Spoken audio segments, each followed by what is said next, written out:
রাজধানী আগরতলা শহরের অলিগলিতে কিংবা ট্রাফিক পয়েন্টে যানজট মুক্ত রাখতে সদা কাজে ব্যস্ত হোমগার্ড কর্মী হিসেবে চাকরিতে যোগ দেওয়া বর্তমান ট্রাফিক পুলিশ সবিতা দেবী।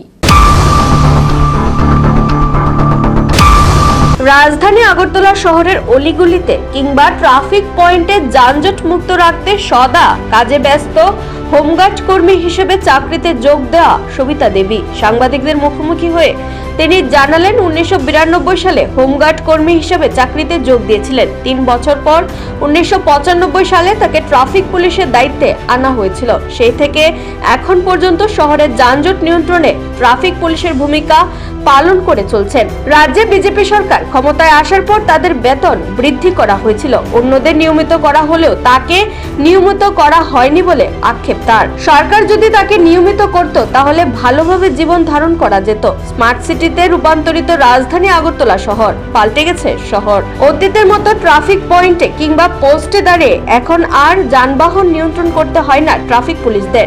.কমের যুগে অন্যান্য মেট্রোপলিটন সিটির মতো রাজধানী আগরতলা শহরও এসে গেছে পরিবর্তন। এখন শহরের অলিগলিতে বৈদ্যুতিক সিগন্যাল বাতি কিংবা সিসি ক্যামেরা অনেকটাই কাজ এগিয়ে দিয়েছে ট্রাফিক পুলিশদের, যার ফলে ট্রাফিক আইন ভঙ্গের দায়ে জরিমানাও করা যাচ্ছে অনায়াসে। আর সেই জায়গায় দাঁড়িয়ে এখনো লাঠি হাতে কিংবা খালি হাতে যানজট মুক্ত রাখতে সদা কাজে ব্যস্ত হোমগার্ড কর্মী হিসেবে চাকরিতে যোগ দেওয়া বর্তমান ট্রাফিক পুলিশ সবিতা দেবী।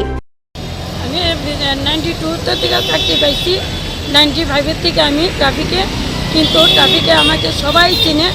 আমার যতটুকু কর্তব্য আমি এতটুকুই ক্ষমতা দিয়ে আমি এতটুকু কাজ করি, কিন্তু আমাকে এমন লোক বাদ নাই যে না চিনে। কিন্তু সরকার আওয়ানা আমাদের একটু ভালো এলো, একটু মাইনেটা বাড়াইলো, আর কিন্তু যদি আমাদের একটু রেগুলার করে দিত আমাকে, তাহলে আমি একটু একটু আনন্দিত হইতাম যে না আমাদের এই কাজটা করছি সবচেয়ে বেস্ট, আমি আমার লাভবান হইলাম যদি আমাদের রেগুলারটা করতাম।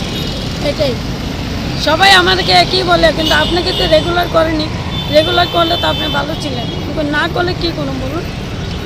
এটা যদি আমার বক্তব্য আমি এখানে শেষ করলাম। নিজস্ব প্রতিনিধি রিপোর্ট, এশিয়ান টাইমস।